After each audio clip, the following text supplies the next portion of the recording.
Oi pessoal, tudo bem com vocês? Então vamos começar a nossa aula de hoje, será sobre posições relativas entre duas circunferências. Estão lá no livro, entre as páginas 69 e 70, e ao final os exercícios que vocês precisam fazer são o número 1, o 3 e o 4 da página 70 e 71.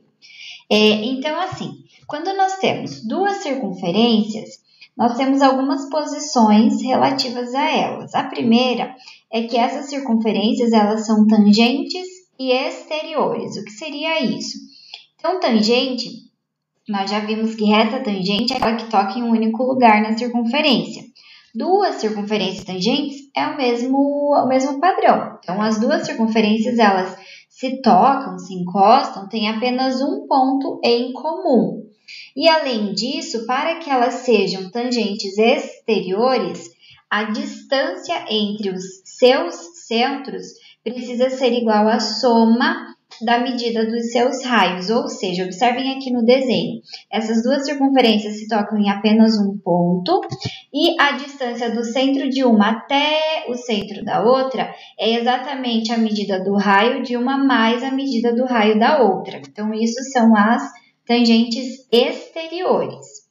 Nós temos também as tangentes interiores, ou seja, quando essas circunferências possuem um ponto em comum, só que uma circunferência está dentro da outra. Então, o que acontece com a distância dos seus centros? Não vai ser como na anterior.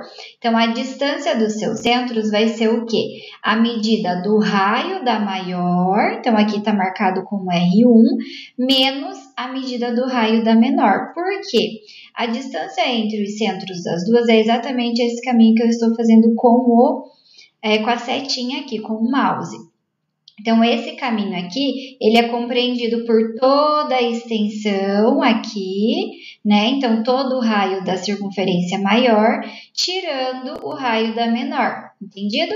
Então, a distância entre os centros dessas circunferências tangentes interiores vai ser a diferença entre o raio da maior pelo raio da menor, ok? Quando as circunferências são secantes, então quando elas possuem dois pontos em comum, então elas se entrelaçam aqui, ok? Isso acontece nas secantes. Quando as circunferências são internas, quando elas estão uma dentro da outra, mas não possuem ponto em comum. Então, é exatamente uma dentro da outra, mas elas não possuem um ponto em comum como na tangente. Então, tem que ficar muito claro essa diferença, ok? As circunferências externas, o que acontece com elas? Então, quando você tem duas circunferências que não se tocam e nenhuma está dentro de outra, então elas estão realmente bem separadas. Então, a gente consegue também afirmar que a distância entre os seus centros é maior que a soma dos raios das circunferências, ok? E as circunferências concêntricas são aquelas que possuem o mesmo ponto central e uma está dentro da outra, como acontece aqui. Então, o centro é o mesmo das duas, né? Então, elas são concêntricas e uma está dentro da outra. Então, agora vamos fazer um exemplo para ajudar vocês na resolução lá dos exercícios propostos. Então, é basicamente isso, são só esses casos, né, em que as circunferências, né, posições entre as circunferências, e isso vai embasar todos os exercícios que vocês farão. Então, aqui nesse exemplo, eu preciso descobrir qual é o valor de x. Observem que no desenho, o valor de x está aparecendo aqui como sendo a distância dos centros, né? A distância do O até o O'. Isso aqui é 2x, e eu quero saber somente quanto vale x.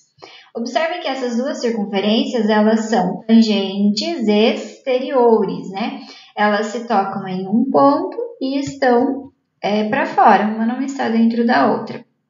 Então, como essas circunferências são tangentes externas, a distância entre seus centros é igual à soma das medidas de seus raios, ou seja, como a distância entre os centros é 2x, então por isso eu coloquei 2x igual a 4 mais 3, porque é a soma dos dois raios. Então, 2x é igual a 7 e assim nós chegamos que o x é igual a 3,5. Compreendido? Então, esse foi o exemplo da aula de hoje. Espero que vocês tenham compreendido esses conceitos. Façam os exercícios com bastante dedicação e nos vemos na próxima aula. Um beijão para vocês.